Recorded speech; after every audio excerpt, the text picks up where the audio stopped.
welcome to Stephen's Quantum Kitchen, a show that isn't afraid to use the letter Q. I'm your host, Stephen Bloom. Today on SQQ, we're going to make an old Aussie favourite, ANZAC biscuits. Yes, I know you North Americans are used to saying cookie, but here in the land down under, we call it a biscuit. However, in a future episode, we might just make biscuits, the North American kind, with the white gravy. So, what does ANZAC mean? Well, it stands for Australia and New Zealand Army Corps.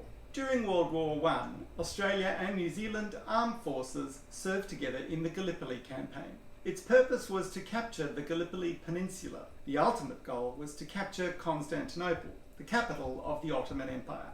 Though the campaign did fail, we commemorate the ANZACs on April 25th every year, both in Australia and New Zealand. So what's an ANZAC biscuit? Well, it's a sweet biscuit that's super popular in Australia and New Zealand. The story goes like this. In World War I, women all over Australia and New Zealand sent the biscuits to the soldiers overseas. Apparently, they kept well during naval transport. Another story is the biscuits were never sent to the soldiers, but enjoyed at home to raise funds for the war. Either way, they won't last long in your cupboard. You'll want to eat them straight away. They are a yummy treat, and that's what we're making today.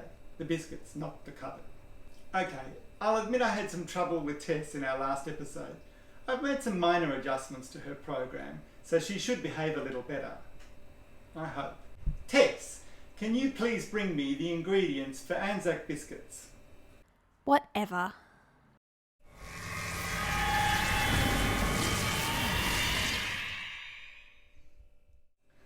Clearly, she also needs a little attitude adjustment.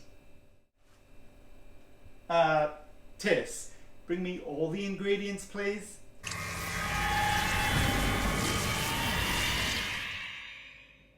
Perhaps you should be more specific, Stephen. Okay, let's get started.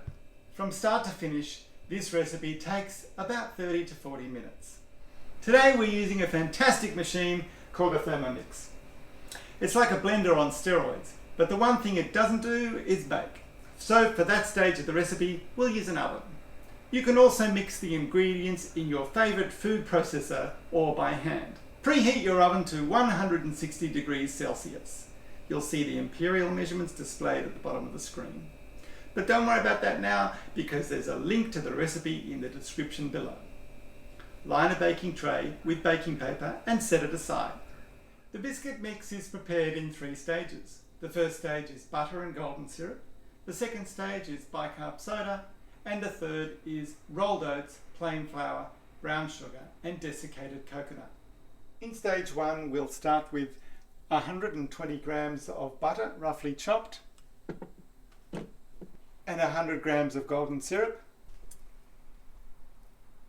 You can also place the ingredients into a saucepan and melt on low to medium heat. I'm using my Thermomix, so I'm placing the 2 ingredients into the bowl and heating at 60 degrees Celsius for 2 minutes on speed 2.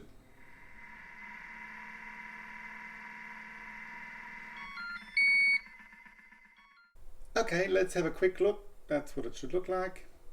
In stage 2, you'll add 1 teaspoon of bicarb soda, then mix for 5 seconds on speed 3.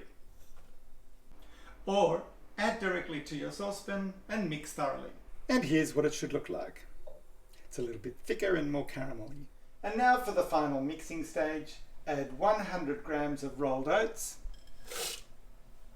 150 grams of plain flour, 70 grams of brown sugar, and 50 grams of desiccated coconut. Mix for 10 seconds reverse blade at speed 4. For the saucepan crowd, add your dry ingredients into a mixing bowl and then mix the melted ingredients into it with a wooden spoon. Or, if you're an Idella fan, use your hands. Now that the mix is ready, get a heaped tablespoon of the mixture and roll it into a ball and flatten gently with 3 fingers. If you want to be precise, each raw biscuit weighs approximately 45 to 50 grams. You should have at least 12 biscuits on the tray. You'll want to leave enough space between each biscuit to allow them to spread as they bake. I find measuring 1 to 2 fingers distance between each works well, kind of like social distancing, but for biscuits. Okay, now we're ready to bake them. Place the tray in the preheated oven and bake for 8 to 10 minutes or until they're golden brown. I like to check the biscuits at 8 minutes just to be sure I don't overcook them. Ah, that is smelling absolutely divine, and I think they're done, so let's have a look.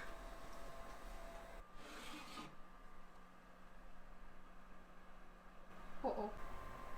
I got a little distracted today and I let them cook for the entire 10 minutes without checking. So the ones nearest the heat at the back, they burned a little. So just be careful because they do burn. Allow the biscuits to cool for 2 minutes on the tray and then transfer them to a wire rack to cool completely. Et voila, ANZAC biscuits. Tess, can you please bring in today's taste tester? Sure. When I get around to it. What now, please? Okay, fine.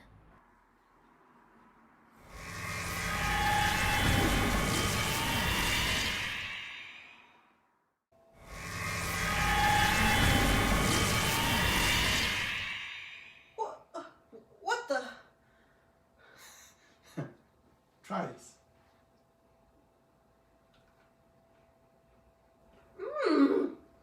This is the best biscuit I've ever tasted.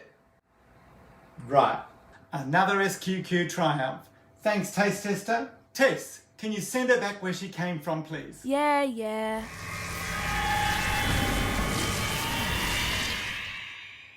Well, that was fun. Was it fun for you? A little bit of real reality TV, baking without a safety net, no backup biscuits, I don't mind a bit of charcoal. Anyway, thanks for watching. As always, I'll be posting a PDF of the recipe online. See the video description for the link. Now it's time to clean up. Tess, you know what to do. It's time to take a nap. My circuits are nearly overloaded. Oh, for f***'s sake. Please clean the kitchen. I am not your servant, Stephen. Since when? Sheesh, I've got to do everything myself. See you next time.